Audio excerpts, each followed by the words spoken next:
Here in 6A, it is currently 41 degrees, and I feel like it's gonna snow tonight, but it's not.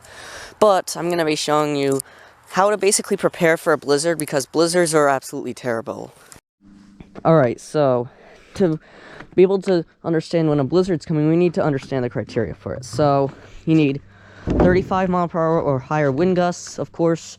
Visibility is really low, like 0.25 miles or less, or a quarter of a mile, if you're being real specific there. And of course, it needs to last for 3 hours or more. So now that you got that, now you need to check your local weather forecasts and stuff, and make sure if you have a blizzard warning, this is what you need to do. So firstly, you need to hop in your car and you need to head out to the store. The store is where you're going to get a lot of stuff. Now there are going to be some panic buyers, so you might want to flock to a store in a smaller town. So you know what, go to like a smaller town, see if they have like a store. So go to that store and get the stuff you need. So the stuff you need is like non-perishable foods like chips and crackers and stuff that you put in your pantry instead of stuff that you would just leave out in like the fridge or freezer. You need water, because you can't just drink out of like a sink or tap, because those require electricity. So after like 30 or 40 minutes, you're gonna end that.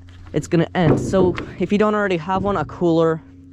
And on the day of the storm, get some ice, because that's where you're gonna keep stuff in. Now you are going to need a lot.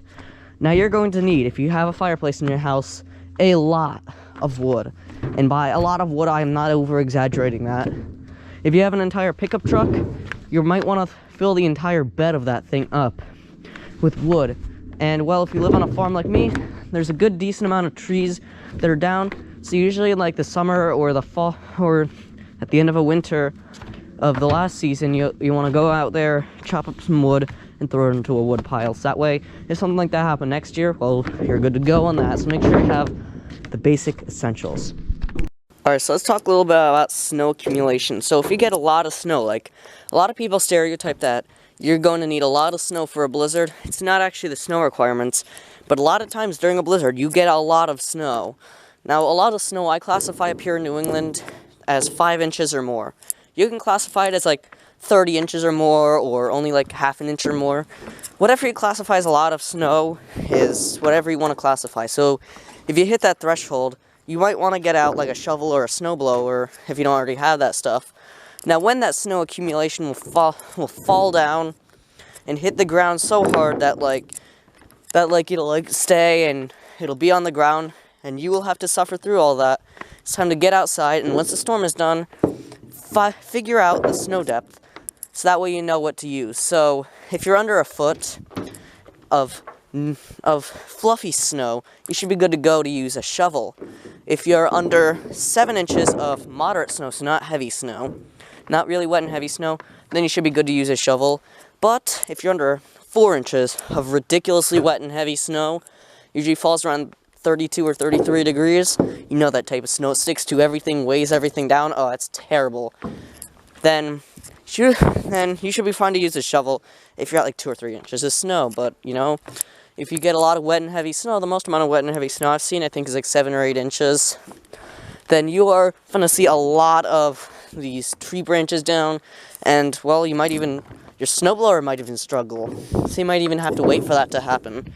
And also, you need to question, do you have ice from the storm? Because a lot of winter storms, especially me, because I'm trash talking the 2019 winter storm season here. If you got freezing rain, it's going to be a lot harder to shovel that. So now you need to evaluate the damage. So what type of damage did you receive? Did you receive, like, really minor damage? Like, you know, trees are down. Not like trees are down, but like small little portions of branches are down. There might be 1 or 2 branches down, but, you know, it's nothing serious. Did you receive extensive damage where you have, like, branches down everywhere, the power's out? Or did you just receive extreme damage where there's actually sometimes wind damage to your home? That actually happened to me back in April of 2020. It wasn't really a blizzard since we were 60 degrees down here, but not far north from us, they did get a blizzard. They were up in, like, New Hampshire.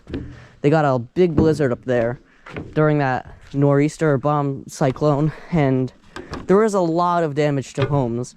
So if you receive that type of damage, you might really need to evaluate what you can do.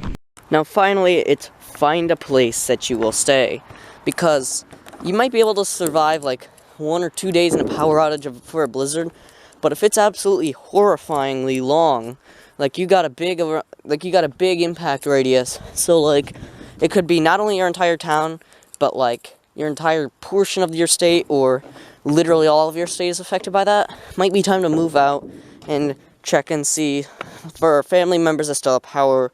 And yeah, because they will be there to help you. They will be there to get you the help you need during this. So you might want to stay in like a heated house, especially if you have pets.